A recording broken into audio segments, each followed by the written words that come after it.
Welcome back, everyone. My name's Jesse Tyler Ridgway, and welcome to the new set. New things on the desk. We got some old familiar faces, and we got the bread maker. The name tag is back. Guys, I've been settling into the new house, but today we wanted to take a look at how you can buy $1 million home and just a cost breakdown of how I was able to afford this house, where most of the money went to, negotiating $1 million home price, and just to cut straight to the chase, you're probably wondering, there's no way. There's no way in my life this will ever be possible. Trust me, I feel that. I'm like, no. Believe it or not, you don't need $1 million cash. You don't need $1 million bucks. You don't need to find a bag of money in a cave system to be able to get $1 million home. In some cases, all you may need is $100,000, $200,000. You just need a down payment and a good enough credit score. I really wanted to do this video because, guys, although there's a lot of me that doesn't want to glorify money. Ironically, this is a finance channel, but whether we like it or not, it's kind of the goalpost. Everybody wants to, at some point in their life, be able to have that dream home, that $1 million house, or that Lamborghini, that sports car. It's just ingrained into our society. So, I'll play into it a little bit, and I would love to see you guys happy. And I'm not saying that once I got this house, I'm that much happier, but there is a level of pride and satisfaction you get when you do a big investment like this, when you do a big splurge and you buy something just for the sake of sheer pleasure. It's a pretty cool feeling. So anyway, guys, for those who haven't seen my $1.2 million lake house video, we did a full tour. I showed you guys around. I showed you guys the beautiful lake views, the contemporary design, the super eclectic moss-covered roof, and that bathroom, though. I mean, Jesus, that was probably like a $50,000 bathroom right there. But a lot of people were wondering, first off, just how did you afford this? And second, how much did you actually spend? And there's a lot of people that didn't even believe that I bought this house. If you guys are wondering, I'm kind of in the second house right now, and that's why I've set up it for my studio here. But I actually have the official paperwork, the 50 pages that they have you sign when you buy a house. I have all that here because I wanted to run through kind of a cost breakdown of all this. And then I want to just take a minute to talk about how you guys could potentially pull something like this off. So the overall price of the home, this was originally listed as $1.2 million. Now, when you start your home purchasing experience, the journey, you'll most likely find yourself on Zillow, Trulia, Redfin, Realtor.com, any of these real estate websites where you just totally perusing through different listings and oh, that looks cool. Oh, I can imagine us in that living room where yo, that yard is lit. And usually how it works, once you find a listing that you like, a lot of these apps or platforms, you just click a button, they make it really easy, and then they'll pair you up with one of their realtors who will act as a buyer's agent who's literally just there to help you buy a house, and they'll get commission from the seller. So what you end up paying for the house, coming out of that money on the seller's end, will go to that buyer's agent, the person you get assigned. In this situation for this house, it was that guy Jim, Uncle Jim, whatever you want to call him, Fred Rogers, I think was one of the names. So then the buyer's agent, this guy, he is your agent. He is fighting for you to get a good deal on the home. He's helping you get any insurance that you may need. He's helping you to get all the inspections for the house. This is your go-to point guy in purchasing a home. And you develop a really cool relationship with them. So once you found a house you liked, you link up with the agent, then what you'll most likely do is do a tour of the house. And yeah, I mean, I checked this property out. I checked the house out. I immediately fell in love with it, and I had to have it. So literally the day of, I'm not even kidding, the day I found out about this house, it was such a quick turnaround that I got a tour of the property the next day, and then the night as of the tour, I put in an offer. Now, as I told you guys, the house was listed for $1.2 million, which I was like, that's crazy. That's so much money. There's no way. What am I doing? This is such a ridiculous purchase. I did not feel comfortable paying that amount of money. So by no means are you obligated to pay for what's listed. It's a negotiation. It's just like if you saw, the Xbox Series X going for $1,500 on eBay, which it is, it's ridiculous. You could, place a bid that's not necessarily that amount. So maybe starting bid $800, so whatever. It's just a launching point, right? That's just what the seller wants for it, but they generally don't always get that. When I saw 1.2, I'm like, no. I talked to the buyer's agent, Jim. I'm like, hey man, can we get this price down? Look, the most I'm willing to pay for this, because honestly, the exterior I was not particularly a fan of. I was not totally vibing with the moss on the roof, and I just felt like it wasn't as big of a house. I was finding houses for over $1 million that were 6,000 square feet that had 7 or 8 bedrooms bedrooms that were like such a more flex, ridiculous experience. Not that I was like buying it for that, but it just had so much going for it that I felt. So I said the most I'm willing to pay is $900,000, and I was gonna do that in a mortgage. Now, if you guys need any breakdowns of what a mortgage is, I know I'm dealing with some of my audience that's younger from the McJarnan's channel. Basically, a mortgage, I don't know why they use that term. It's a freaking loan. You're getting loaned money. For the longest time, I'm like, what the freak is this mortgage thing? It's a loan because you can't afford to buy the house outright. So the bank or credit unions, whatever, there's a bunch of different places you can get a mortgage from, you get a loan from. You put a down payment into the house, which is generally, they like to say 20% of the home's value. So in this case, it would be like $250,000 down payment for the house. The mortgage company likes that. The loan companies are like, all right, this guy's good for some money. And then you're gonna have monthly payments every month to kind of pay down that mortgage. And for $1 million house, yeah, it might be up there. It might be $5,000 a month. It really depends on the interest rate, because you got to pay that loan down. You got to pay that back over like say 20 years, 30 years. We're not getting into it in this video. There's just so much with a mortgage that it would take a few videos to really go deep into that. But I said, hey, I'll do $900,000. I'll do it in a mortgage. That means I'll maybe only put maybe 150, 200 grand down, and you don't even ever have to do 20%. For my home in Jersey, I think I put down maybe 10%. And the thought process behind that is I don't have to lose all my cash. I don't have to lose all my money up front. I could say take that extra 10% I would have put down in the down payment. I can invest that in the stock market, cryptocurrency, basically into anything else, make more gains in the market than the interest on the loan. So I can always have more purchasing power when it comes to investing, and then I can, I won't have to worry about the interest, and I didn't lose my leverage. So that was the original plan. I told Jim, I'm like, let's put an offer in for $900K, and the owner, the seller, flat out said no. I mean, that was a very ambitious ask, because we were asking pretty much like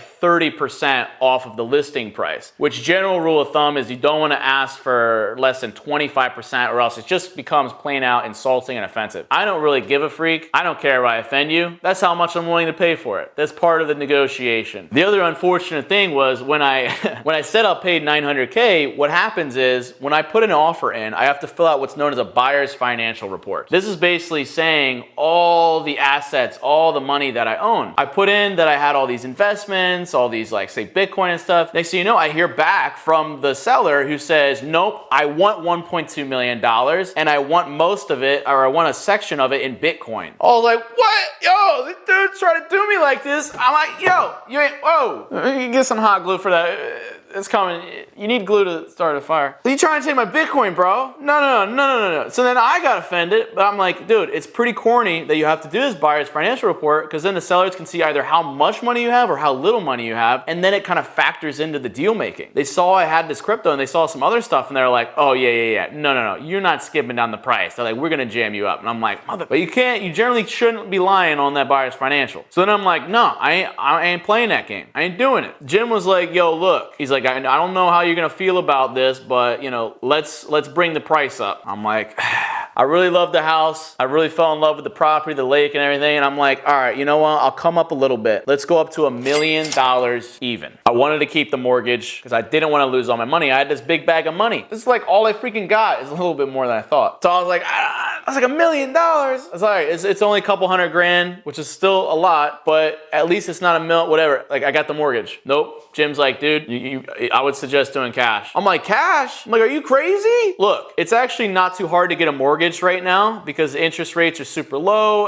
There's a lot of people lending money. However, when it comes to what's known as a jumbo loan, which is for, a larger amount of money, you do need a pretty juicy credit score, and it does seem like kind of behind the scenes that it's a lot harder to get a jumbo right now. So I was getting a little bit of friction in trying to get a mortgage for that amount. So I'm like, cash, and I did have all this cash. I'm like, you know what? Let's do it. I said, let's do it. $1 million cash for the house. I mean, we're shaving off 200 grand off the price. You get it all in cash, because this guy was not budging. So I thought maybe we made a cash deal. We'd seal the deal. And for me, I know we do a finance challenge. You're probably like, Jesse, what are you doing? Why would you buy in cash? And like, look, for me, that would be the luxury of having a house completely paid paid for, it's secure, it's tied up in the house, it's equity. So it's not like I lost that $1 million cash. It's just tied up into the house. But you know what we did? I didn't want to just lose all that money. I wanted to make sure what I was getting was actually worth it. So we put in what was known as an appraisal contingency. So what happens there is we have an appraiser who basically comes to the house and they say, with an objective standpoint, how much the property and everything is actually worth, judging by comparable houses in the area and in the market. Also just the perceived value of what's been put into the house, the land itself. And so I said, all right, I'll do $1 million cash if the house actually appraises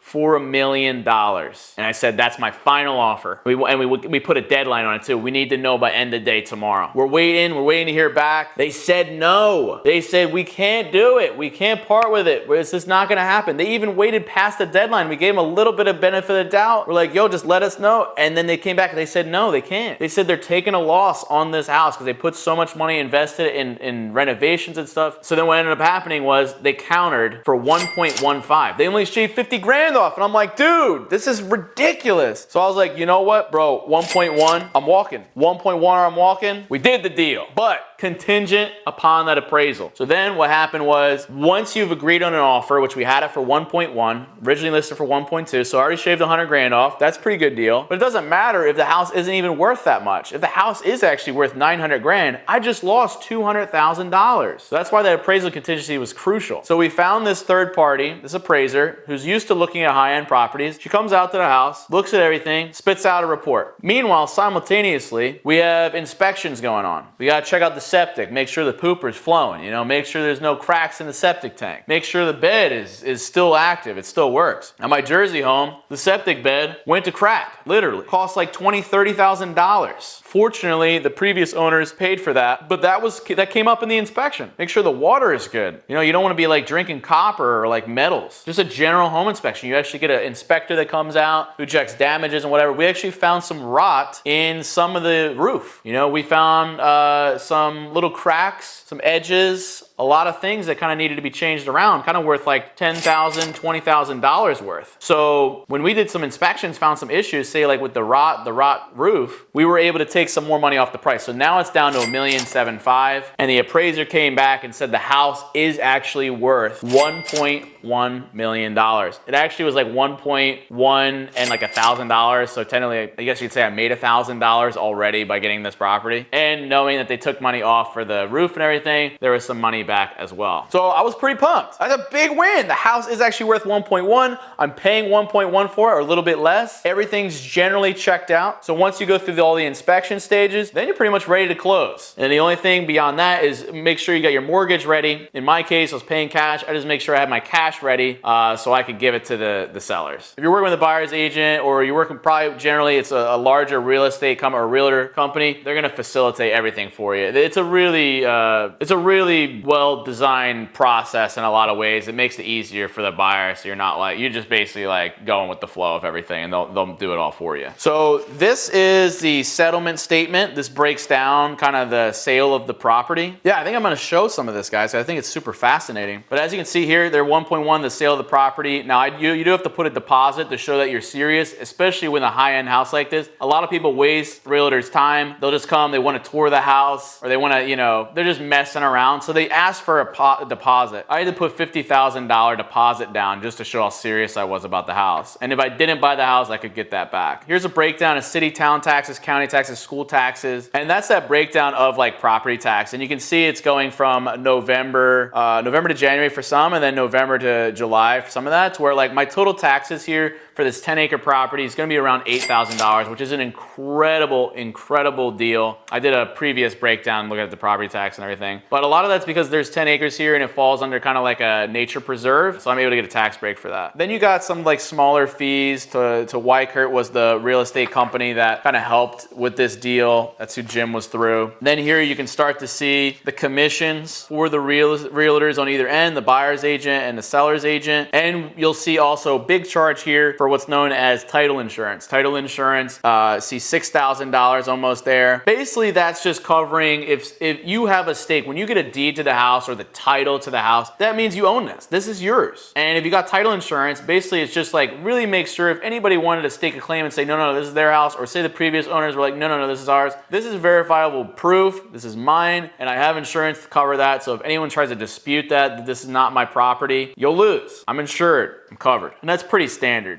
You have here, it looks like they had a mortgage that they were paying off. So as soon as I paid in cash, they then were able to pay off their mortgage and then made some cash back. And you kind of see the total figures there. So yeah, that's a cost breakdown of kind of this home purchase and kind of just how you'll go about getting a house and how seamless the process is, that you guys can just go on a real, or go onto a website that has all these house listings, pick a house, and boom, the rest is pretty easy. They'll guide you along the whole way. Jenny, get off of that furniture. I paid for that. Perfect segue, guys. A little addendum. I forgot to completely mention the furniture in this house. Now, normally, I can't even say normally, every situation is different. There's generally a couple scenarios. Either the owners of the house, the sellers, they take all the furniture with them and you're left with a barren house. You get to play Sims and completely fill it up to your liking. If you want to get, real interior decorator with this, matching colors, this type of furniture, you can go balls to the walls, end up spending an arm and a leg. Now, for me, for my house in Jersey and for this house, I ain't a real decorative dude. I just try to get down to brass tacks. I'm not a guy of like trying to look vanity or, trying to look good. Although my freaking legs, I'm crushing my balls right now just to sit pretty.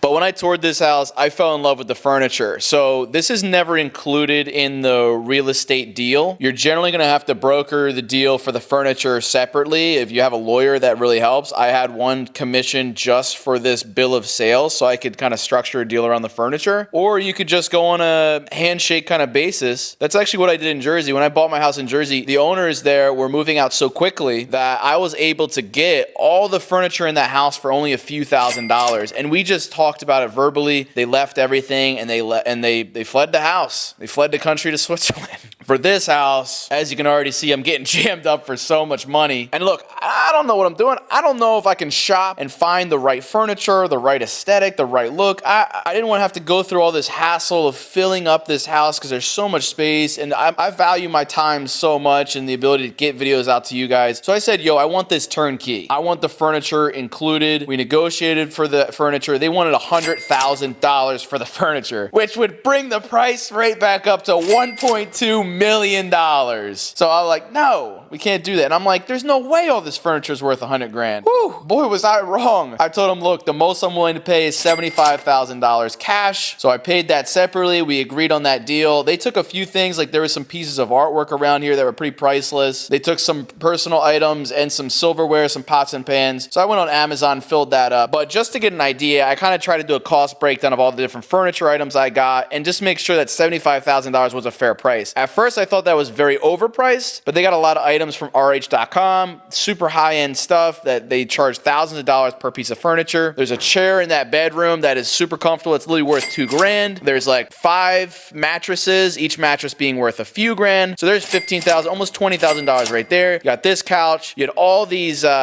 patio furniture. You had a grill, a jacuzzi. Those are probably all worth probably up to $15,000, $20,000. All these other pieces of furniture in here, cabinet, not cabinets, but coffee tables, TV downstairs, the pool table, all these things ended up adding up to where I'm like, all right, we're already in the 50 to 75 grand range. This is a pretty good deal. So that's how I got the furniture. And if you guys don't like certain furniture items, I did a walkthrough so I could decide which items I didn't want, what I wanted excluded. And yeah, so I got pretty much everything in the house. So that's what I forgot to mention, because I'm sure some of you guys were like, how did you move in? People didn't believe I moved in here because all this furniture was already here. And I just like buying everything turnkey so I don't have to buy all this stuff because it's a hassle. Anyway, back to that other beautiful, adorable Jessie. I think the hardest part is getting a mortgage or getting a loan if your credit score is not that good. And we can, like I said, if you guys want me to do more videos about that, let me know in the comments below, because for a lot of you, this might be new. This might be new information. As of just like I'd say 2 years ago, I would have not fully understood all the things that I'm talking about or even this process. But now after,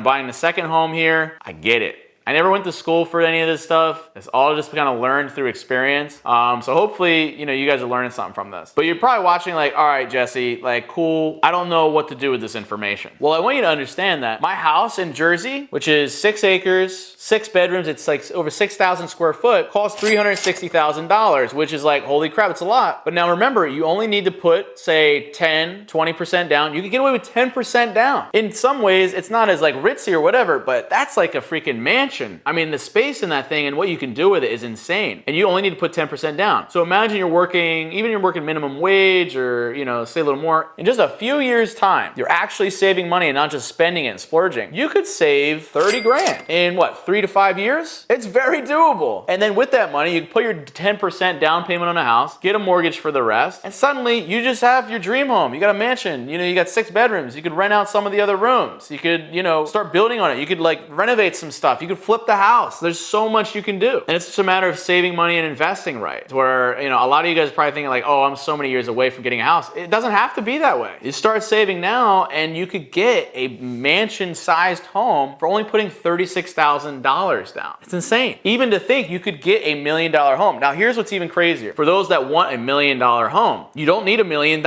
You could find a home that's listed anywhere in the United States. Feel free to move around. And, I'm in the boonies of PA right now, where, a $1.2 million house in LA is going to be like a shoebox. Whereas if you had this house and moved it to Los Angeles, this thing's probably worth like $10 million, especially 10 acres. I mean, shoot, it might even be more, 20 mil. So look in some areas like say down south or, some states, or maybe even not a little bit on the outskirts of a city, search for $1 million home. Not saying that you need one, but if the dream was to always have that and be proud of it and show it off, it might be more feasible than you think. Then what you do is you find $1 million house, you might be able to shave off 10, maybe even 20% off the price, where you're getting what seemingly might appraise as $1 million home. You might be able to negotiate and get it down for 800, 900 grand. Then you're only dealing with 10% down for $800,000 house because you negotiated the price. Your down payment's only 80 grand. So for putting 80 grand down, you get a mortgage for the rest. You could technically have a $1 million home. You guys I encourage everyone to be creative if that's part of the North Star. And I'm hoping that this video makes it seem much more attainable. Because guys, I'm 28 years old. YouTube's been a wild ride. And I think everyone thinks they put themselves in a box and they don't think they're capable of these things. But guys, I'm proof they can go from pretty much nothing, $70,000 in debt to college to now buying the home of your dreams. And I didn't even need to spend all of it. And I do want to just say that why I bought the house not only was a security, I wanted to diversify my portfolio and have something that is not fluctuating like crazy in price, like all my crypto or stocks or what have you. It's just a safety net. I got the home, it's paid off. I can start basically making profit from charging rent for somebody living in this section, for somebody in a bedroom. I have the Jersey house as well. I can start charging rent for and making money that way without having to worry about mortgages and interest and it not feeling like it's totally mine and having that anxiety. So I bought myself some peace of mind with this. And also the other point was the property taxes are a lot cheaper. And most importantly, I'm going to save 7% in state taxes every year for my business and most importantly for my investments. So if I make a lot of money over the next 5 years from, playing the market right, compound that 7% over 5 years, the house just paid for itself. So guys, I encourage you to get creative and I hope you enjoyed this video. Let me know any questions down below if you want to see more of this kind of video. For some of you guys, it might have been not as like entertaining as like, here's the big house, whatever, here's the tour. But for maybe some of you guys are geeking out on this. I know some of my favorite videos on YouTube are the ones that educate and break things down and are super transparent and real about it because nobody ever talks about that kind of thing. But drop some likes, guys, if you love the Realist Finance channel on all of YouTube. Make sure you subscribe. We're about to hit 50,000 subscribers. And good luck, everyone, with your home buying adventures. I believe that you all can get your $1 million slice of heaven, y'all. What do I say? Let's get minted. Call me when you're serious. Cacao. I don't know why I have a stapler in here, but whoa. Oh, that's why it's there.